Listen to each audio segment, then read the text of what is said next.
right, good morning. Good morning. It is day one of NEC 2026 second draft meetings. My name is Thomas Dimitrovich. So we're getting ready. It is early. It's 5:43 a.m. Here in Los Angeles. We will our code panel. Code panel 2 is meeting today. I'm on code panel 2. Code panel 2 is starting to meet today at 8 o'clock a.m. Mr. David Humphrey is our chair, and we will be starting with task group 1. So the way that the day will go is first we will have task group 1. And that will cover Article 100 definitions. That'll cover Article 100 definitions, Article 210.1 through 210.8. And that's my task group. I chaired that. We will be delivering our task group report today. And the way that will go is the motion. Hey, Joseph Ballard, good morning, sir. Yeah, excellent, Joe.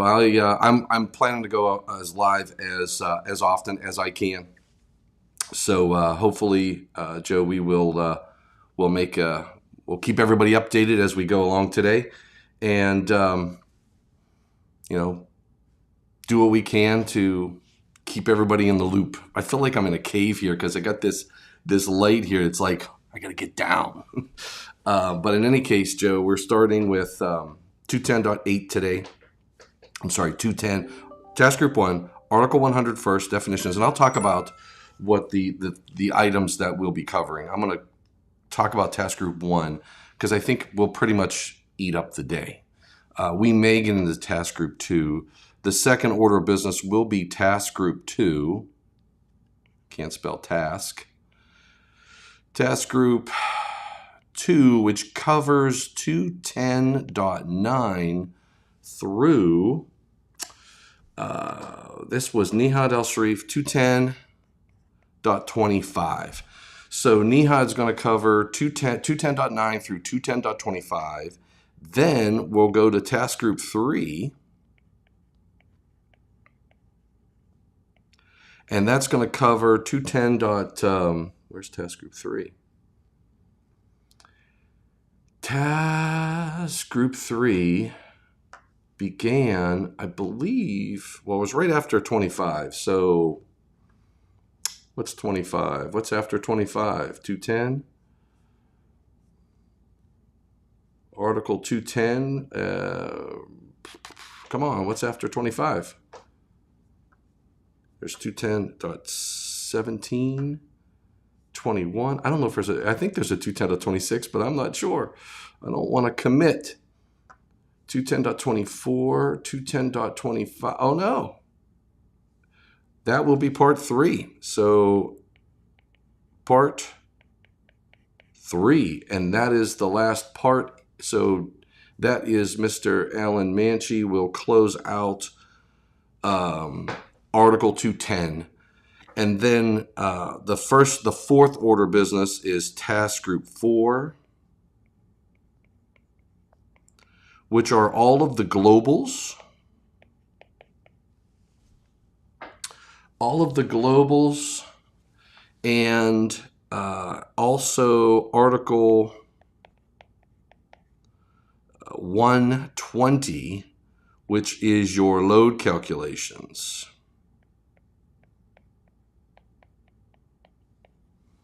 All right, so this is our journey. My gut tells me this will be day 1. This might be day 2 and part of that. And then maybe it may be day 1, day 2. Split, and then getting into day 3 here, and then getting into day 4. So I think that's the way it's all going to work out. I don't know, but we'll see how it works out. All right, so let's talk about task group 1. Hold on. I'll let you look at this. My alarm is going off.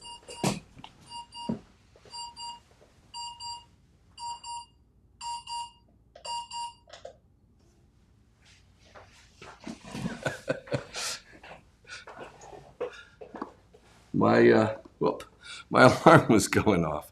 Don't ask me why. I did not set it. Somebody else was in here setting my alarm.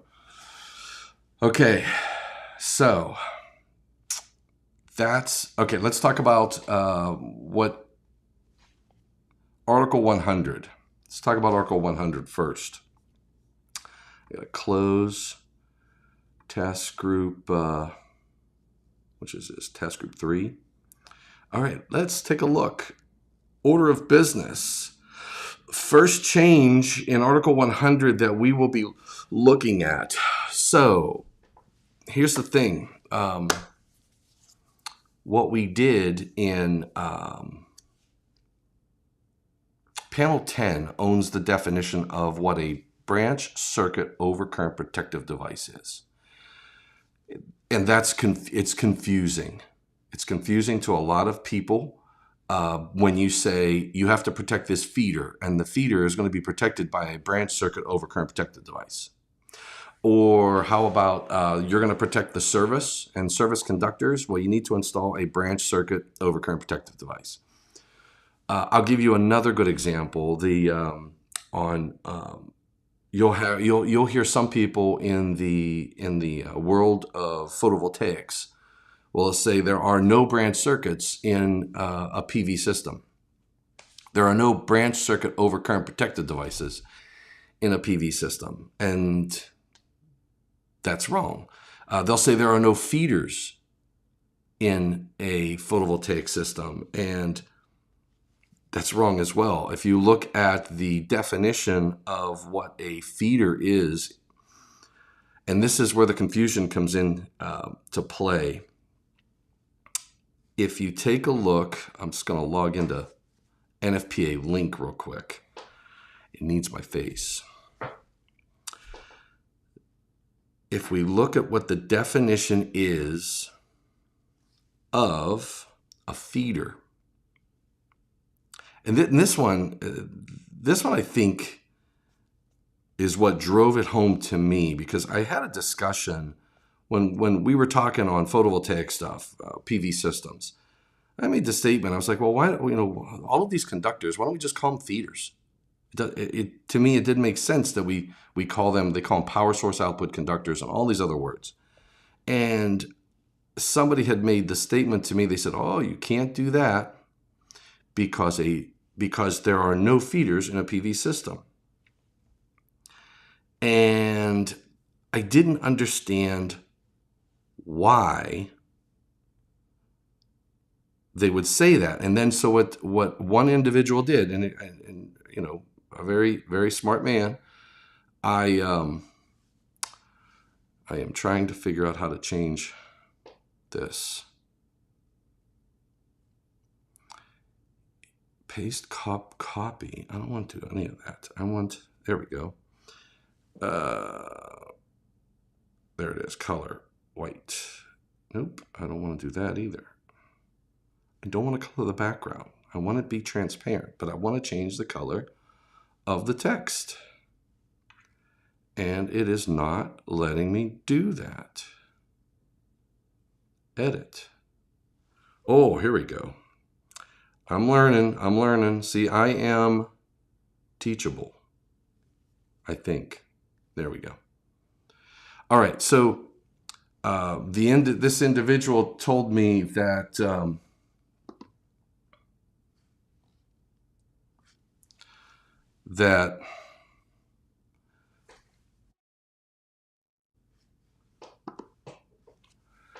this is the definition of a feeder. A feeder is all circuit conductors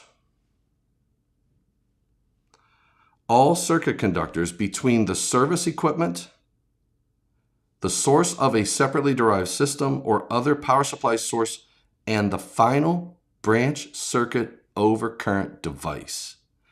So it is all circuit conductors.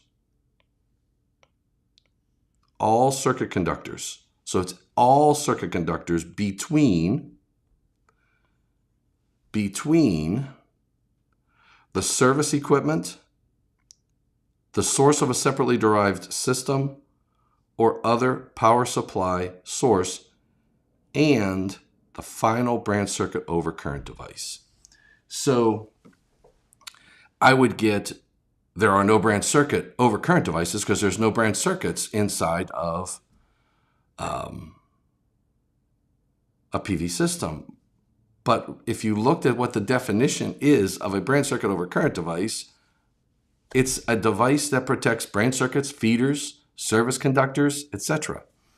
So what panel 10 did was created a new definition for an overcurrent protective device, OCPD, and then they created a new section, and we'll be talking about that next week more. But what we're doing here in panel 2 is simply correcting the use of the term branch circuit overcurrent protective device, or branch circuit OCPD, to align with this new defined term that panel 10 is putting in. So the first change is going to be in the definition of a branch circuit. So the first change is in the definition of a branch circuit, which all we're doing, remember the definition says the circuit conductors between the final overcurrent device, this is what it currently says, protecting the circuit, and the outlets. So what we're doing is we're saying the circuit conductors between the final protective device, overcurrent protective device, OCPD, and the outlets. Now, we're removing the term protecting the circuit, and the reason that is because the definition of overcurrent protective device, and then there is a section over in 110 that talks about, or I'm sorry, 240, that talks about the proper devices that will meet the definition of an overcurrent protective device. I'm going to argue against removing I'm going to put a highlight this because this is the other thing that I do. I want to capture. Here's the thing. I look at some of these things and I go, oh boy, I'm going to argue to massage this. And then I get to the meeting, because of the hustle and bustle, you forget. So what I do now is I go into my Word document and I put a note. When we get to that area, I'm going to say, consider putting this language back into the definition, which is protecting the circuit. I think that is an essential part of the definition. I can understand why someone would say it's not necessary, but I think it's an essential part of the definition. So I am just putting that back. I'm just going to suggest putting that back in and see what the panel says. I mean, it's a process, and I'm not, I'm just trying to add clarity. That's all I'm trying to do. All right, so the next one. Okay, these are the bigger changes that you're going to see in Article 210, and the topic of discussion has been recently GFCIs and compatibility concerns, because we've expanded GFCIs to higher currents and higher voltages, not just in our panel 2 for 210.8, but also over in Article 680 for swimming pools. And I'm trying to think of the article for grow facilities, and it's escaping me. I believe it's still a Chapter 6 section, article. But in any case, they've expanded in various locations beyond just the GFCI. They got the special purpose GFCI now. So what the code panel is going to do, and I'm going to argue, against it a little bit. So they're taking the GFCI, standard GFCI. So you have basically a GFCI,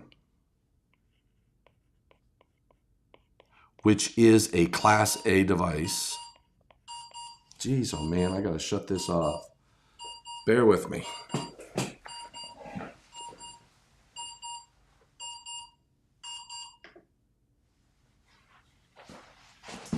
All right.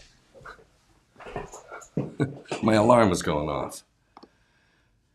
So you have a Class A device, and this is your 4 to 6 milliamp protection, right? And the key thing here is let go.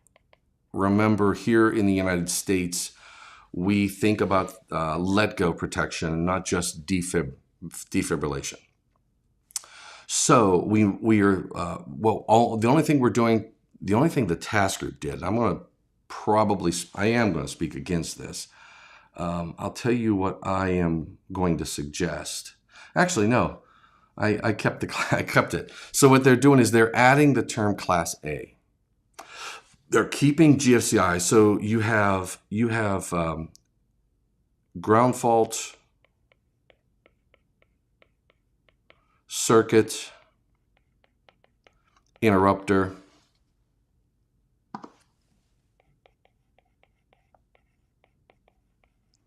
and you have GFCI. So anywhere that we use the term GFCI, it's a ground fault, circuit, interrupter, and we have the definition, and then we're adding Class A. And I think what I am going to suggest is I'm going to suggest this language be Class A GFCI, because I think that's how it would technically be used in the code. So I'm going to suggest that I'm going to put Class A. I'm going to highlight. So this is what I do. I highlight that Class A, and I go and I put a new comment, and I will say consider, quote, Class A GFCI. All right. So what that will do for me is, why can't I see my note? There it is. Here's what I also learned is when you add a note in Word, you have to hit the little arrow that sends it, because otherwise you will not be able to put another note into Word. All right, so that's the first change. Now the other changes are introducing a class. They want to introduce a Class C special purpose GFCI. They want to introduce a Class D special purpose GFCI. And they want to introduce a Class E special purpose GFCI. Those are the three new terms. And I say four because we're also going to modify SP, not C, SPGFCI. We're also going to modify the defined term for a special purpose GFCI, making it generic. And the definition of a special purpose GFCI will just tell you that it can be a Class A, B, or C device. And we have now a defined term for a C, D, or E device. A special purpose GFCI can be a C, D, or E device, not a B, and A is an A. So C, D, and E, and we have new definitions for C, D, and E. And what the definition of a C device is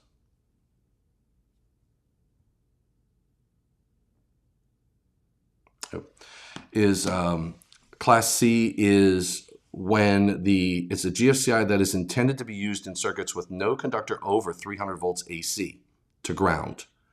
And then a Class D is a GFCI that is intended to be used in circuits with one or more conductors over 300 volts to ground, and with a specially sized, reliable grounding method to provide a low impedance path so that the voltage across the body during the fault does not exceed 150 volts.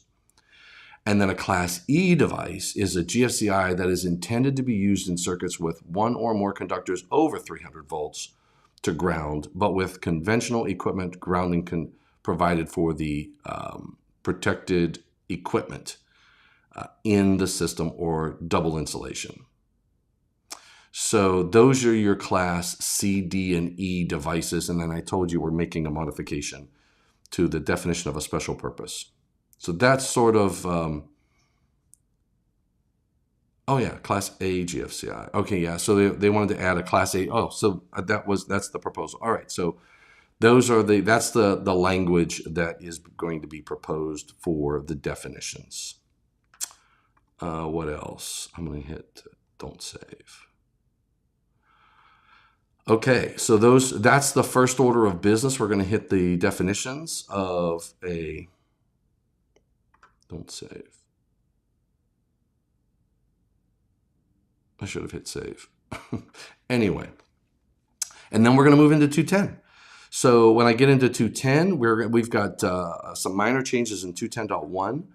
We have changing the reconditioned equipment from shall not be installed to shall not be permitted. That's going to be an interesting discussion. Multi-wire branch circuits, we're just adding the word branch in there, getting rid of branch circuit in front of overcurrent protective device and just calling it an overcurrent protective device. And we added the word branch in a couple areas. When we say instead of conductors on multi-wire circuits, we're saying conductors on multi-wire branch circuits, just for clarity. In 210.4C, we removed the word branch circuit in front of OCPD as well. 210.5, no changes. 210.6, no changes. 210.7, no changes. 210.8, the first change is we removed the Class A HF from the parent text. So we say a listed Class A GFCI shall provide protection in accordance with 210.8A. And there are, we add an informational note that recognizes that you can have a Class A device that's marked HF or HF plus, and say they are evaluated for use with loads having high frequency. So that will give us an option for those loads where there are compatibility concerns. We have also that's informational note number 2, and then informational note number 3 seeks to add Class A GFCIs marked HF or HF plus do not trip when the frequency weighted differential current is less than 4 milliamps. So I think that was supposed to be special purpose. Well, our test group has a couple items that need to be addressed. And then in A, we're changing A3. Instead of saying accessory buildings not intended as habitable rooms, we're saying areas of accessory buildings not intended as habitable rooms and limited to storage areas. So they're speaking of areas, so we're just adding clarity to 3. We're adding locations in front and at the end of item 13. So instead of just indoor damp, period, it's indoor damp locations. And then 14 is indoor wet locations. And the word locations is already in 14. That's the only changes in A. In B, we only got one change, and it's a simple one. Instead of saying open aquatic vessels or containers, we say, instead of saying aquariums, bait wells, and similar open aquatic vessels or containers, we're going to start with open aquatic vessels or containers such as aquariums, bait wells, and similar tanks or bowls, ware receptacles. So we're just rearranging that, add clarity. And that's it, B. D, the change that we will be suggesting from a task group is to delete the list items and say in D, this is for special appliances, GFCI protection shall be provided for special appliances in accordance with 422.5, and just point back to 422.5. I am definitely going to argue against that one. And then in no changes in E, and then in F, we are introducing the option as an exception for a listed Class C special purpose GFCI for listed HVAC equipment. So listed Class C SP GFCI. And then we added and outlined the reference to UL 943C, the outline of investigation for a special purpose GFCI. And that's it for test group 1. So I think we'll have a lot more debates we'll have a lot of debate on D, 210.8D for the appliances. I don't think that 210.8, the HF and HF plus, and even the special purpose, I don't think there's going to be a lot of pushback there. So I think that's all going to work out pretty good. That's sort of today, and at least in panel 2. So I know there are other panels that are going to meet. I have to hop on another call, and I'm 9 minutes late. So thank you for watching. Thanks for what you do for the electrical industry and electrical safety. And I'll hopefully go live tonight. So watch my YouTube and my LinkedIn account. Get over there to YouTube as well. So I'll definitely go live tonight, let you know how we fared on panel 2 at least. I won't have visibility into the other panels, arguing and debating. I can see some results, but no arguing and debating.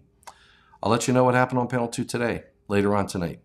Thanks, and take care and stay safe, and please stay healthy. See you later.